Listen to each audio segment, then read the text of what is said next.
सुलह Hudaibiya treaty between मुसलमानों और ये कुरैश के दरमियान था बेसिकली।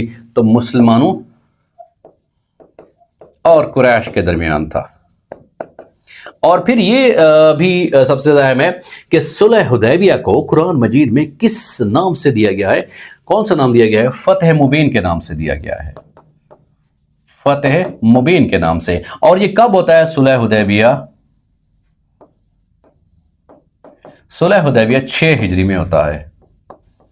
और अगर इसकी दफात के हवाले से देखा जाए, इसके जो टर्म्स एंड कंडीशंस हैं, जो शराइत देखे जाएं, तो ज़ाहिरी तौर पर उसमें मुसलमानों को घाटा वो ज़ाहिर नज़र आता था। लेकिन अल्लाह के नबी मोहम्मद मुस्तफ़ा सल्लल्लाहु अलैहि वसल्लम की जो सियासी बसीरत है और जो सफारती बसीरत है वो यहाँ पे नुमायाँ थी कि उस वक्त जो मुआहदा हो रहा था कि अगर कोई भी मुसलमान जो है वो मुर्तद होकर दोबारा कुफर के रास्ते पे जाएगा तो कुफार उसको वापस नहीं करेंगे, लेकिन अगर कोई काफिर वो मुसलमान होकर आएगा उसको वापस करना पड़ेगा। तो ज़ाहिर सी बात है ये एक उलट एक शर्त थी, लेकिन फिर भी अल्लाह के रसूल सल्लल्लाहु अलैहि वसल्लम ने उस वक्त इसको भी मान लिया था। और मुआहदा उस वक्त तहरीर होने लगा था मुसलमानों की तरफ से। ये मुआहदा तहरीर करने वाले कौन से थे?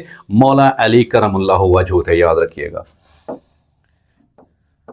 मुसलमानों की तरफ से मुआहदा लिखने वाले कौन से थे? हजरत अली करमुल्लाहु वजहू, मौला अली करमुल्लाहु वजहू। और फिर कुरैश की तरफ से कौन से थे? याद रखिएगा, कुरैश की तरफ से सुहेल बिन उमर थे, याद रखिएगा जी। कुरैश की तरफ से सुहेल बिन उमर थे।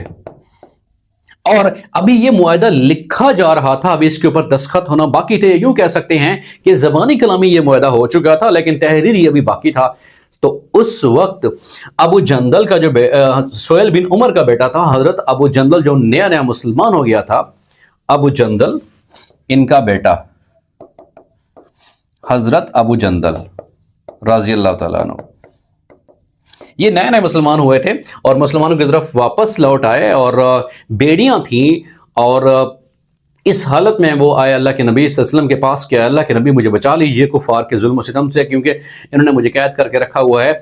तो फिर उस वक्त सुहेल बिन उमर कहते हैं कि भाई मुआहदे के तहत ये था कि अगर कोई भी काफिर मुसलमान होकर आएगा तो आपको वापस करना पड़ेगा। हालांकि अभी दस्तखत होना बाकी थे, फिर भी अल्लाह के रसूल सल्लल्लाहु अलैहि वसल्लम को ये मुश्किल फ़ैसला करना पड़ा था। लेकिन इसमें भी काफ़ी जो सियासी और सफारती बिसारत थी वो भी पिन्हा थी।